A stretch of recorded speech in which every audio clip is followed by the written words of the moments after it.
جی دوستو السلام علیکم، یہ چینل میرا فوکس لائن ہے۔ آج ہم عمران خان صاحب کی آپ کو اسپیچ سنائیں گے۔ انہوں نے جنرل ریٹائر باجوہ کو پاکستان کی اکانومی کے حوالے سے کیا کہا تھا، یہ ہم آپ کو سناتے ہیں۔ کو جب ہمیں ہٹا کے ان کو لے کے آئے، انہوں نے اب ٹھیک کر دینا تھا ملک۔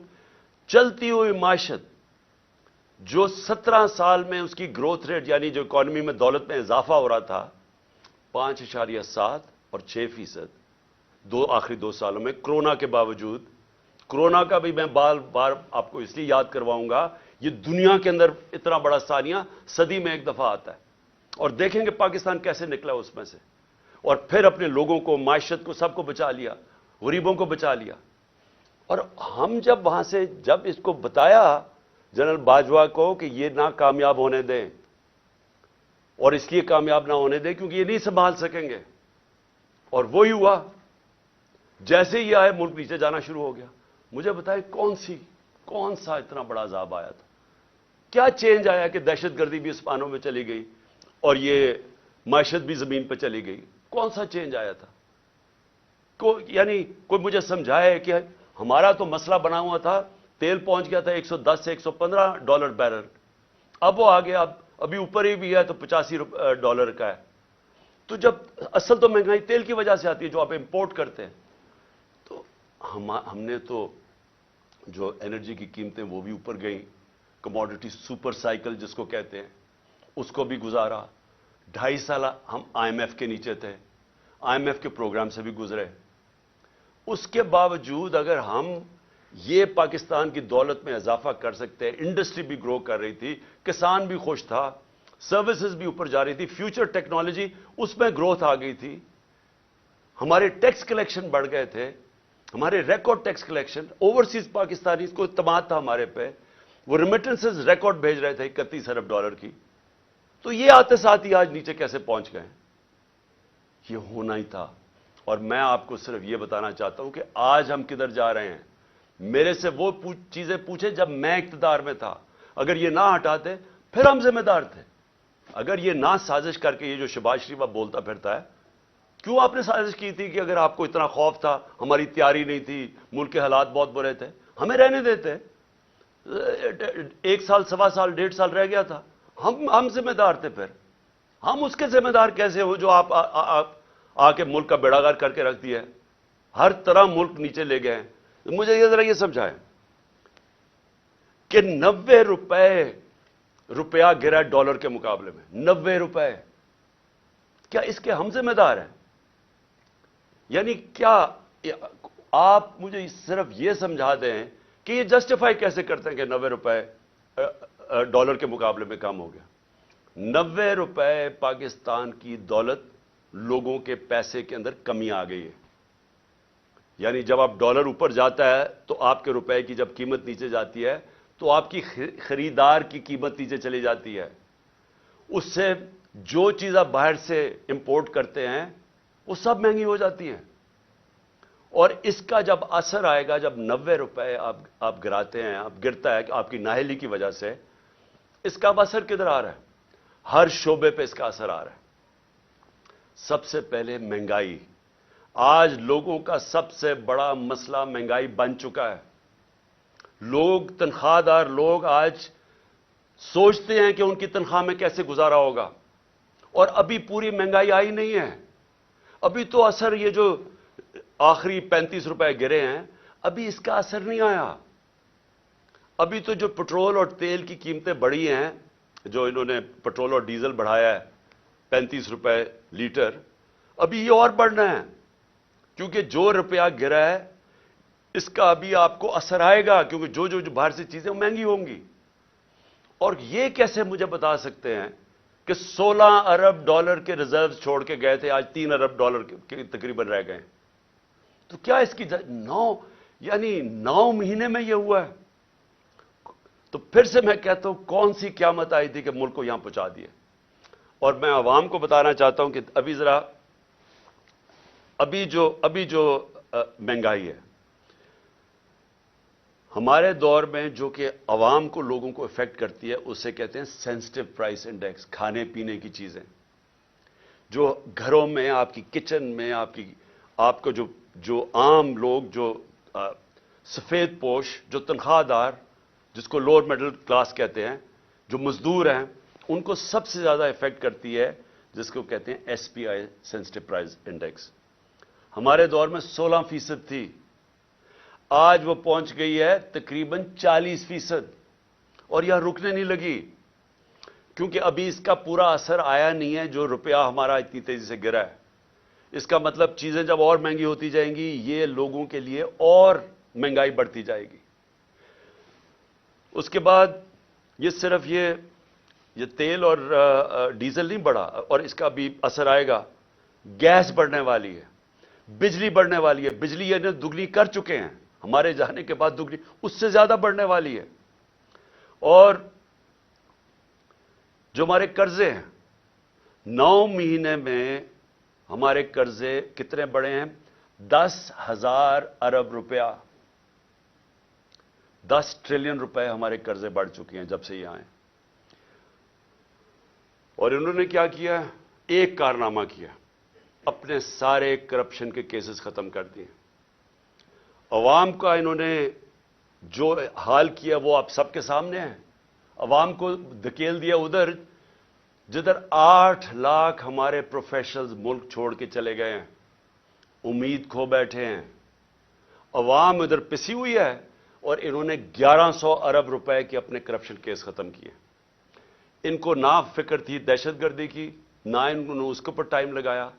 معیشت کی ان کو سمجھ نہیں تھی، اور یہ جو ان کی نااہلی تھی وہ سامنے آ گئی ہے. اور اپنا صرف جدر کامیابی سے جس کام کے لیے آئے تھے، اپنے سارے کرپشن کے کیس ختم کر دیے، جس کو ہم NRO2 کہتے ہیں.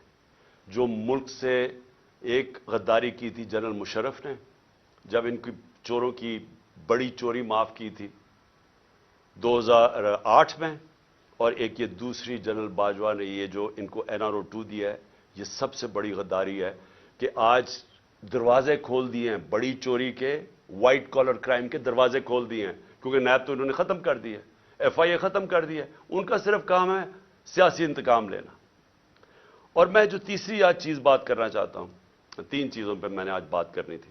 پہلے دہشت گردی پہ کہ وہ ہمیں ذمہ دار ٹھہرا رہے ہیں، اور دوسرا یہ معیشت پہ، وہ نیچے گئے، وہ ہمیں ذمہ دار ٹھہرا رہے ہیں. نہیں اتنی سازش کرنی تھی، اگر نئی کیپبلٹی تھی تو نہ کرتے. تو آج آ کے آپ اپنی چوری معاف کروا لیں، لیکن جو سارا ملک تباہی کیا وہ ہمارے پہ ڈال دیں. جو تیسری چیز ہے وہ اسی وجہ سے وہ ہے الیکشنز. اب میں یہ بتاؤں کہ ہماری پنجاب اور پختونخوا میں حکومتیں تھیں، 66% پاکستان ہمارے نیچے تھا. ہم نے پہلی دفعہ اس ملک کی تاریخ میں اپنی 2 گورنمنٹس کو ڈیزالو کیا، اپنی گورنمنٹس چھوڑی. ہم نے کیوں چھوڑی؟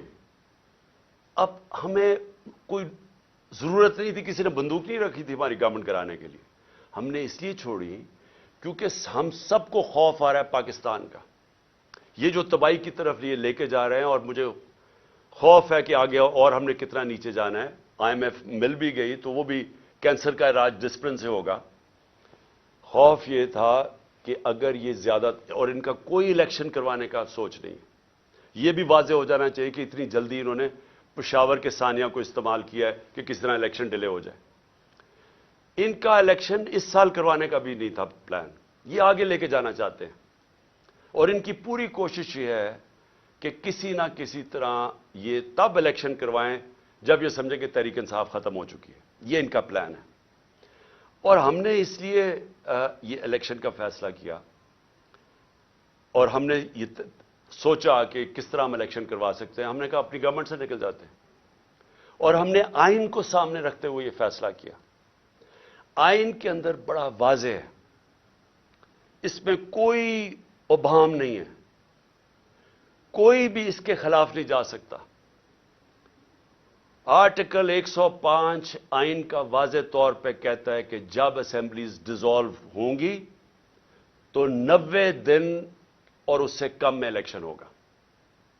کوئی ifs اینڈ بٹس نہیں ہے اس میں.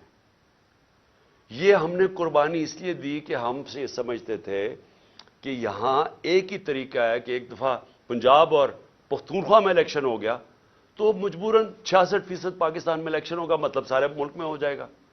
تو ہم نے تو اس لیے دی. اب یہ اس سے بھاگ رہے ہیں. سب مل کے اب کوشش کر رہے ہیں کہ کسی نہ کسی طرح اس سے باہر نکلیں.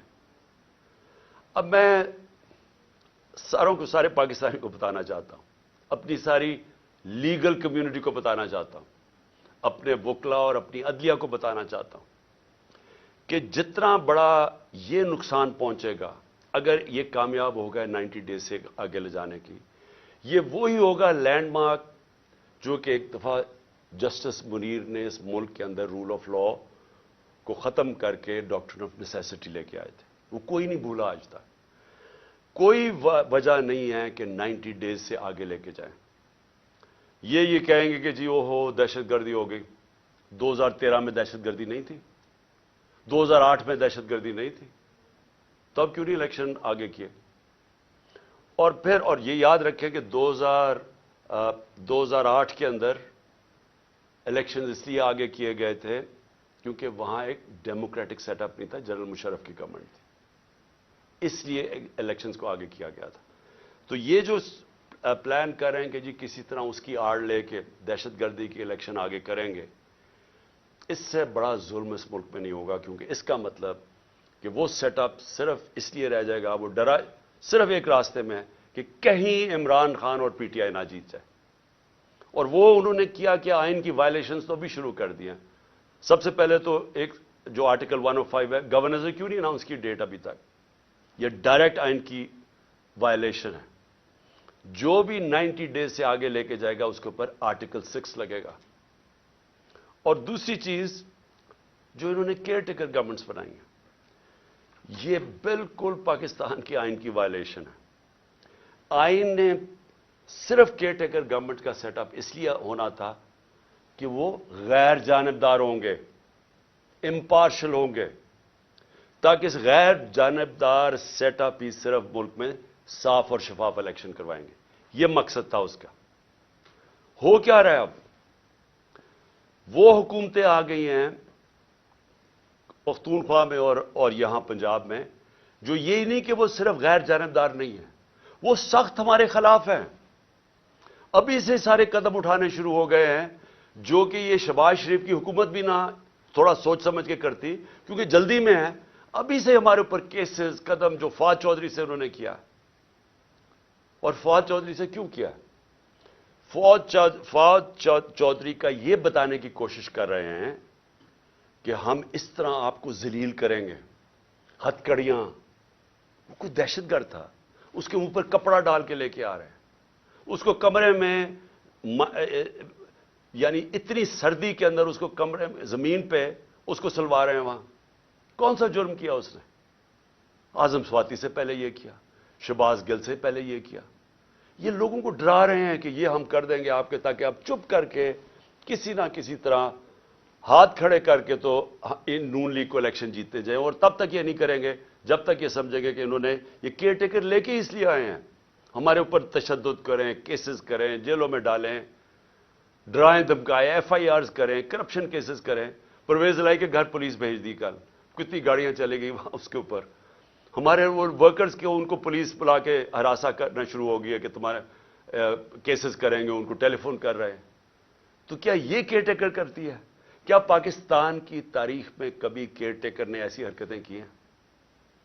میری جے آئی ٹی، اب ذرا یہ سن لیں، میری جو جے آئی ٹی بنائی ہوئی ہے جو میرے اوپر قاتلانہ حملہ ہوا، یہ سوچیں کہ وہ ابھی نوٹیفائڈ ہے، پنجاب گورنمنٹ نے نوٹیفائی کی ہوئی ہے وہ جے آئی ٹی. اس کو آتے ساتھ ہی سارے اس کو نان فنکشنل کر دیا، اس کے ریکارڈ سیل کر دیے. کس چیز کا خوف ہے؟ پہلے وہ 2 ڈی پی او گجرات اور یہ جو سی ٹی ڈی کا ایس ایس پی تھا، وہ کوپریٹ، وہ ہمارے نیچے آفیسرز کام کر رہے ہیں، وہ پنجاب گورنمنٹ کی بنائی ہوئی جے آئی ٹی سے وہ کہتے جی ہم جواب دینی ہے. ان کو کہا فون پکڑائیں جنہوں نے آپ نے ویڈیوز بنائی ہوئی ہیں، نہیں جی ہم نہیں دیتے. انہیں کہا جے آئی ٹی کے سامنے ہم نہیں آتے.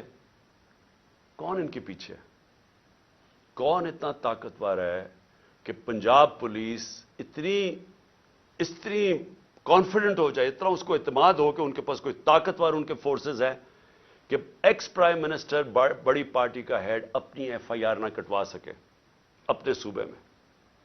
اور پھر جن کو خوف ہے، وہ جو طاقتور لوگ جن کو خوف ہے کہ کوئی چیزیں نہ سامنے آ جائیں جے آئی ٹی کی، وہ سارے طاقتور لوگ پوری کوشش کریں سیبوٹاج کرنے کی.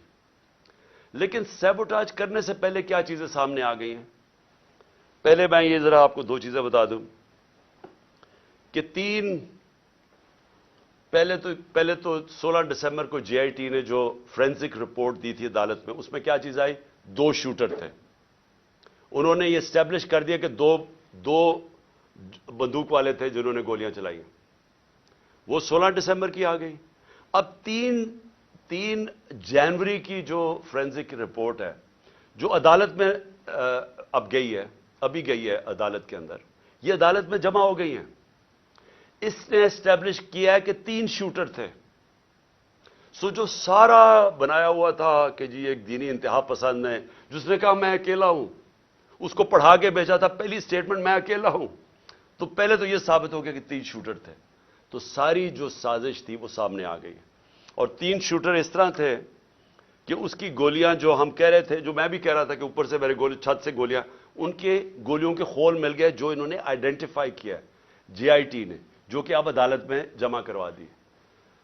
تو سوال میرا یہ پھر سے بنتا ہے کہ کیا ایک کیئر ٹیکر گورنمنٹ جس کا کام ہی یہ نہیں ہے، جس کا کام یہ تھا کہ وہ صرف اور صرف الیکشن کروائے، وہ انٹرفیئر کر رہی ہے جے آئی ٹی میں؟ کون ہے ان کے پیچھے؟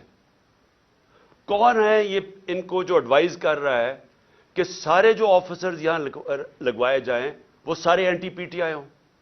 ان آفیسرز کو لگایا جا رہا ہے جنہوں نے 25 مئی میں ہمارے اوپر ظلم کیا تھا. ہم نے 22 صرف ساری پنجاب کی فورس سے ہم نے 22 لوگوں کے نام دیے تھے کہ ان کو آپ کو نہیں لگانا چاہیے، یہ سخت ہمارے تحریک انصاف کے خلاف ہے، انہوں نے ہمارے اگینسٹ ایکشن لیا تھا. ان میں سے 13 کو لگا چکے ہیں، 22 میں سے 13 لگ گئے اور باقی لگنے والے ہیں. کون سی کیئر ٹیکر گورنمنٹ نے پاکستان کی تاریخ میں یہ کیا ہے؟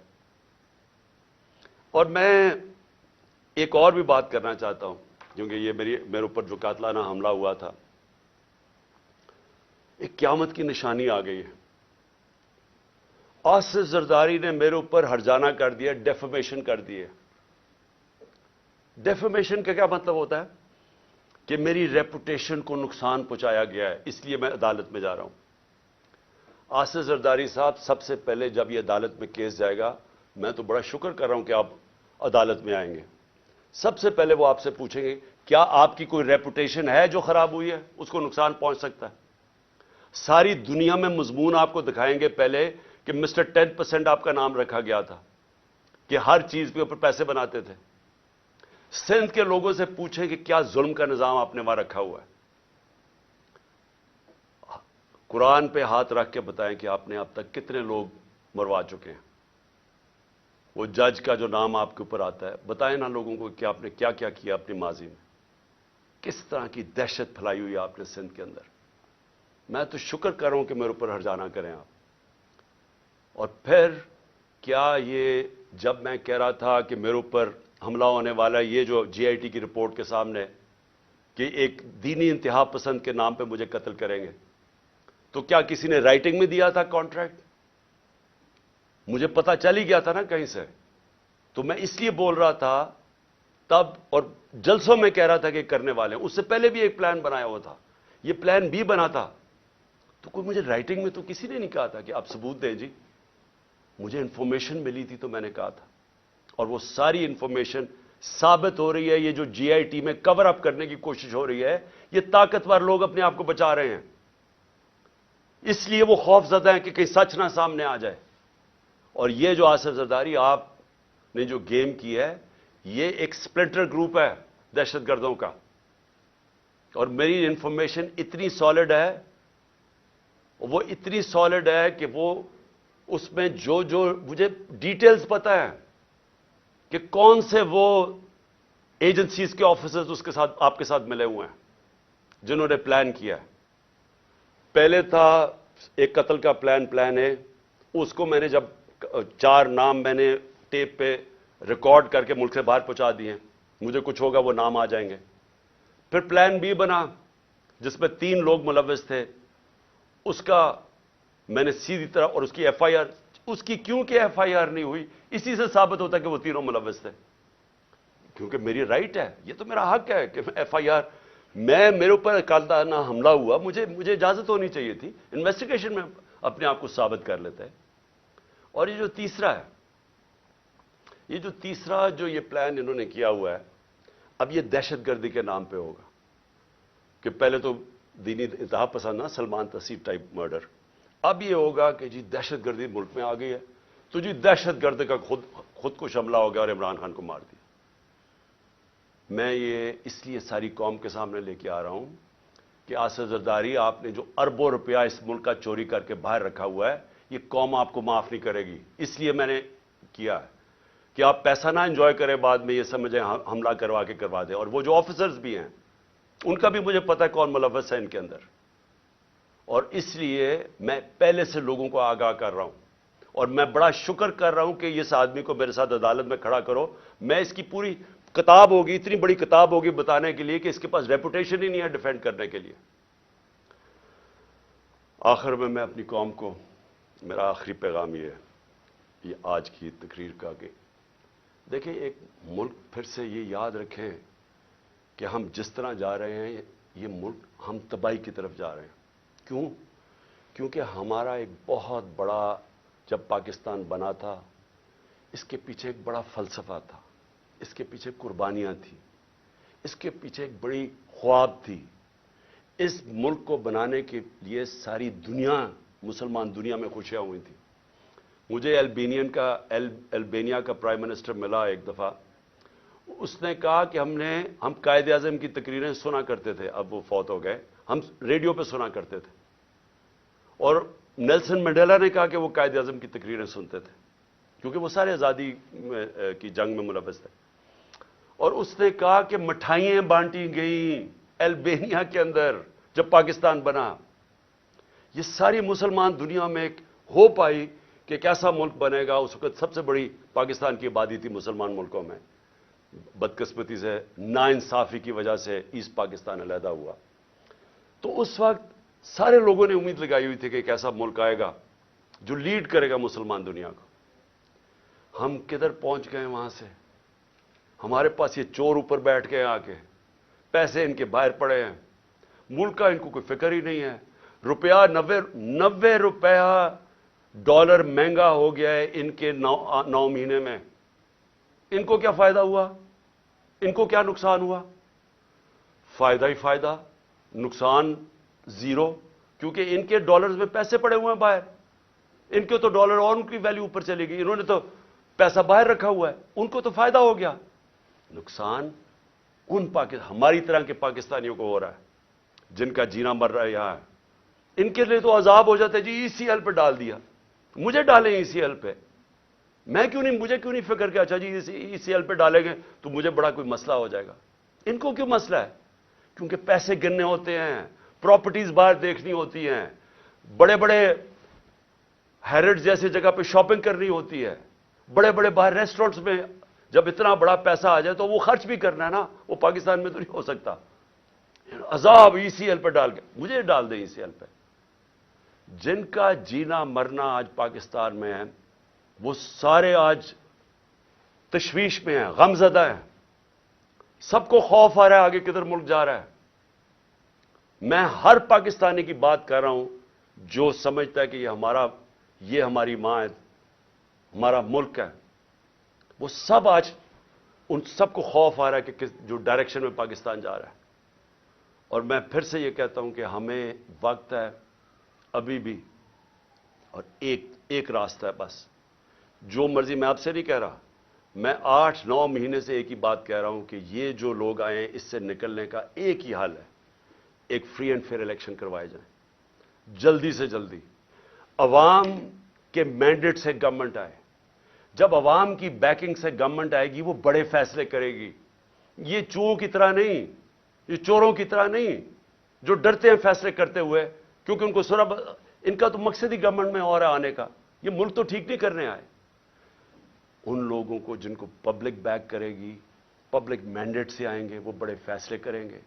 جب وہ بڑے فیصلے کریں گے اس فیصلوں سے یہ ملک نکلے گا اس بحران سے.